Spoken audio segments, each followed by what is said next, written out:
ಚಿಕ್ಲೈಕ್ಳುಗಳೆಲ್ಲ ಆಡ್ತಾವೆ, ಅಲ್ಲೇ ನಾವೇನು ಹೋಗೋದು? ಇಂಥ ಜನ ಎಲ್ಲಿ ಸಿಗ್ತಾ ನಿಮ್ಗೆ? ಹೊಡಿರಿ ಚಪ್ಪಾಳೆ, ಹೊಡಿರಿ. ಇದು ನಮ್ ದೇಶ ಅಂದ್ರೆ. ಹಂಗೆ ಒಂದ್ಸಲ ಝೂಮ್ ಆಗಿ ತೋರಿಸ್ಬಿಡ್ತೀನಿ, ಅದನ್ನ ನೋಡ್ಕೊಂಬಿಡಿ. ಅಕಸ್ಮಾತ್ ಚಿಕ್ಕ ಮಕ್ಳನ್ನ ಕರ್ಕೊಂಬಂದವರು ಕೂಡ ಇಲ್ಲಿ ಚಿಕ್ಕ ಮಕ್ಳನ್ನ ಬಿಟ್ಟು ಆಟ ಆಡಿಸ್ಬೋದು. ವಾತಾವರಣ ಅಂತೂ ತುಂಬಾ ಚೆನ್ನಾಗಿದೆ ಮಾತ್ರ ನೋಡೋದಕ್ಕೆ. ಇದನ್ನೆಲ್ಲ ಕಣ್ಣಿಂದ ನೋಡಿ ಕಂಗಾಲ ಆಗ್ಬಿಟ್ಟಿದೀನಿ. ಬೇಕಣ್ಣ, ಆಗಿನ ಕಾಲದಲ್ಲಿ ಈ ರೀತಿ ಇರ್ತಾಯಿತ್ತು ನೋಡಿ.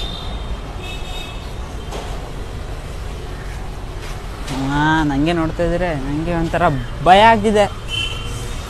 ಇಲ್ಲಿ ಇದು ನೋಡ್ತಾ ಇದ್ದೀರಲ್ಲ, ಇಲ್ಲಿ ಮೇಲ್ಗಡೆ ಇದಕ್ಕೆ ಹಗ್ಗ ಹಾಕ್ಬಿಟ್ಟು ಕೆಳಗಡೆ ಇದು ಇದೆಯಲ್ಲ, ಇದು ಇಲ್ಲಿ ನಿಲ್ಲಿಸ್ಬಿಟ್ಟು ಪಟ್ಟಂತ ತೆಗಿಯೋರು. ಅವರಲ್ಲೇ